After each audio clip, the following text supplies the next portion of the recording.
पहले तो आप अपना बैलेंस बनाए रखिए, फिर भले राम जी की नाई कृष्ण की नाई युद्ध करना पड़े तो बराबर करिए, लेकिन हृदय में काज हमार हित तासु होई। राम जी कहते हैं अंगद को, जाओ वत्स, कार्य तो हमारा हो लेकिन हित रावण का हो।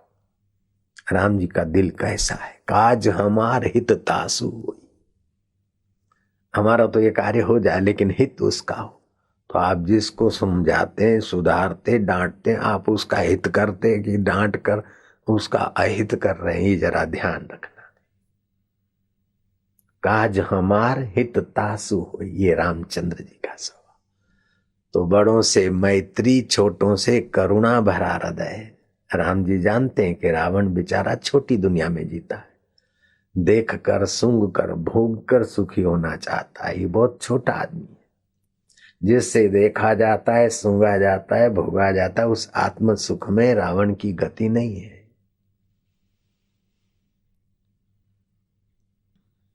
रावण कर्म की प्रधानता में उलझा हुआ है और राम जी कर्म जिससे किया जाता है उस रोम रोम में रमने वाले, चैतन्य सुख में सराबोर होने वाले महा अवतारी पुरुष है। सीता जी श्री राम जी को किस नजरिए से देखती है, हनुमान जी राम जी को किस नजरिया से देखते, कि बोले दास्य भाव से देखते हनुमान जी। जिस भाव से प्रभु को देखो उसी भाव से आप पुष्ट हो जाते हो। दास्य भाव से देखते हो तभी भी परमात्मा तो पूर्ण है, आपको पूर्णता का प्रसाद मिलेगा। अर्जुन कृष्ण को सखा भाव से देखते या बाल मित्र श्री राम को सखा भाव से देखते तभी भी उनको वही सुख मिलता है। कौशल्या जी वात्सल्य भाव से देखती है, वशिष्ठ जी वात्सल्य भाव से देखते, शिष्य भाव से देखते, राम जी उसमें भी पूरे।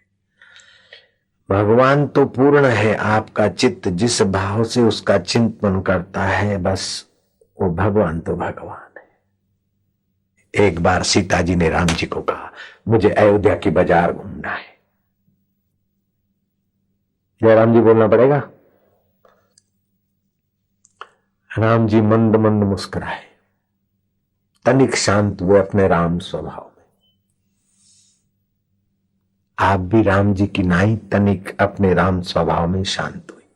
है तू क्या बोलती है, अच्छा चलते हैं, जरा श्रृंगार कर ले, ऐसा राम जी ने नहीं कहा। और है क्या बोलती, ऐसा भी नहीं, तनिक शांत हुए। राम मंद मंद मुस्कुराए कि इससे भी कुछ भलाई ही होना है। अच्छा सीते, अयोध्या देखते हैं, चलो। एक ऐसी जगह पर राम जी महल के एक ऐसे कोने पर रत्न जड़ित आसन पर सीता सहित बैठे और दिखाया कि देखो ये राजमार्ग है, यहाँ फलाना रास्ता है, ये बाजार है, ये फलाना है। सीता जी देखती रही। उस जमाने में ये जो दूरबीन अपनी है उससे भी कुछ और सुंदर सुहावने, जैसे दूरबीन से दूर का व्यक्ति नजदीक देखता है, ऐसे उस यंत्र को लगाकर सीता जी देख रही थी कि बाजार में एक महिला है जो हाड़पिंजर सी दिख रही है, कपड़े बहुत लाचारी की खबर दे रहे हैं और हाथ में बालक, गोद में बच्चा है। सीता का हृदय पसीज गया। दासी को बुलाया कि जा जा उसको आदर से ले आ। राम जी देखते रहे और राम जी अंदर से प्रसन्न होते रहे कि सीता का वात्सल्य, मातृ हृदय कैसा सुंदर है। आदर से ले आई हो। वो गरीब दरिद्र महिला को लाए, कहां लाए? राजा राम के महल में। और सीता जी स्वयं उठी और आसन बिछाकर उसको बोलती है, सखी बैठ। वो दरिद्र माई सीता के द्वारा सुनती है, सखी बैठ। उसके नेत्रों से गंगा जमुना बहने लग गया। मेरी भारत माता तेरी जय हो। ऐसी सीताएं भारत में है, अभी भी है। बहन वो सोच नहीं सकती कि मुझ कंगली को और ये जगत जननी बहन कह सकती है। ये तो बड़े का बड़प्पन है ना। वात्सल्य से, नम्रता से बात करना, अपनात्व से बात करना, यही तो बड़प्पन है। बहन, तुम्हारे ऐसे वस्त्र और ऐसा पतला सा शरीर, भूखा प्यासा, ये तुम्हारी स्थिति क्यों कर है बहन? अगर मैं सुनने की अधिकारी हूं तो तुम कृपा कर सकती हो क्या? वो माई तो फुट फुट कर, अब क्या उसको विश्वास नहीं होता है कि मैं ये अयोध्यापति की पत्नी सीता माता के समक्ष ऐसी सुंदर वाणी सुन रही हूं। वो माई का तो शोक दुख तो चला गया, प्रेम आंसुओं से भरती हुई कहती कि हे माँ, हे सीते, जगत जननी माँ, मैं आज तक सोचती थी मेरा जगत में कोई नहीं है, मेरा पति तीर्थ करने गया, कई वर्ष हो गए, लोगों ने बताया कि कहीं पैर फिसल गया हिमालय में, इधर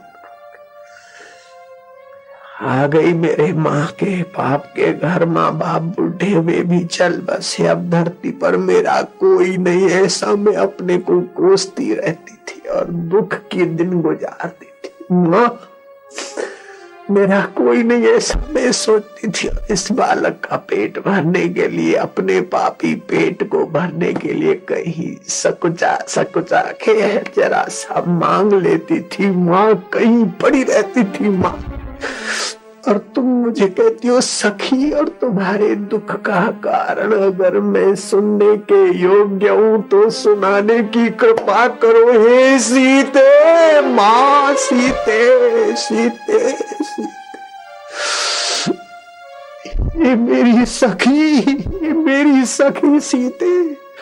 एक कंगली माई को, सीता को सखी रूप से कहने की कितनी प्रेमा भक्ति जगी होगी। मैं तो खाली वर्णन कर रहा हूं, दृश्य हुआ होगा तब कितना माहौल बना होगा, राम जी का हृदय कितना भराया होगा।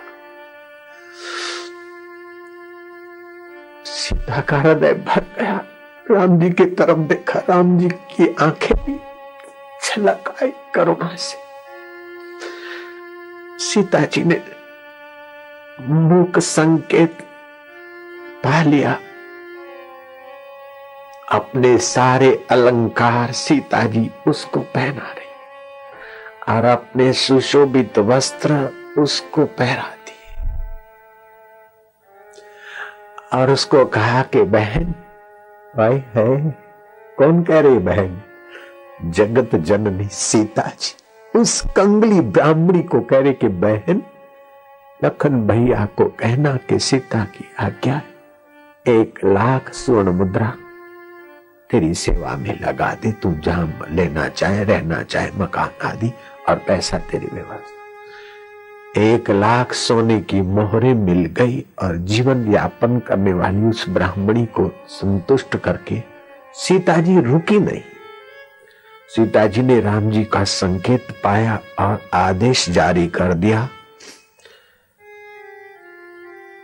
कि जो भी राज्य काज के करता है उन सभी को संदेश फरमान जारी किया जाता है कि कोई भी वस्त्र और अलंकार विहीन महिला अथवा वस्त्र विहीन अथवा सादा जीवन अथवा दरिद्र जीवन वाला अयोध्या के किसी भी क्षेत्र में, अभी तो छोटी सी अयोध्या मानते हो, ये पूरा राज्य में अगर होगा तो वहां का राज्यकर्ता दंडी माना जाएगा। राज्य कोष से गरीबों की आंसुओं पूछने की सेवा नहीं हुई तो धिक्कार है उस कोष को, धिक्कार है उन अशर्फियों को, और धिक्कार है परदेश की स्विट्जरलैंड की बैंकों के खजानों को। अगर गरीब बेचारे लाचार, मोहताज और पानी के बूंद बूंद के लिए तड़स रहे और लोग विदेश में लाखों करोड़ों अरबों रुपया रख के मर जाते और प्रेतों के भटकते।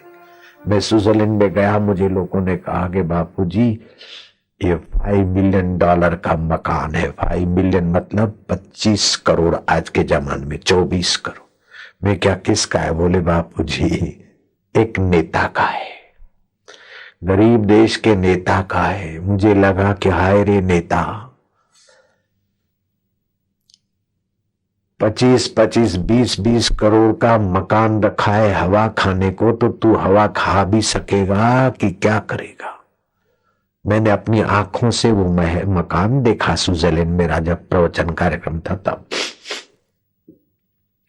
जब हवा खाने के लिए 25 करोड़ का हम मकान ले लेते हैं परदेश में, तो बैंक में कितने पैसे होंगे।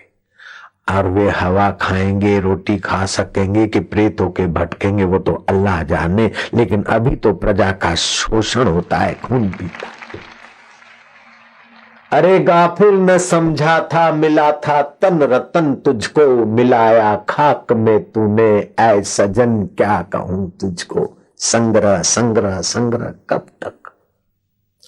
शाही और गदाई क्या कफन किस्मत में आखिर, मिले या ना खबर पुख्ता ए कफन और वतन तुझको। ए गाफिल न समझा था, मिला था तन रतन तुझको, मिलाया खाक में तूने, ए सजन क्या कहूं तुझको।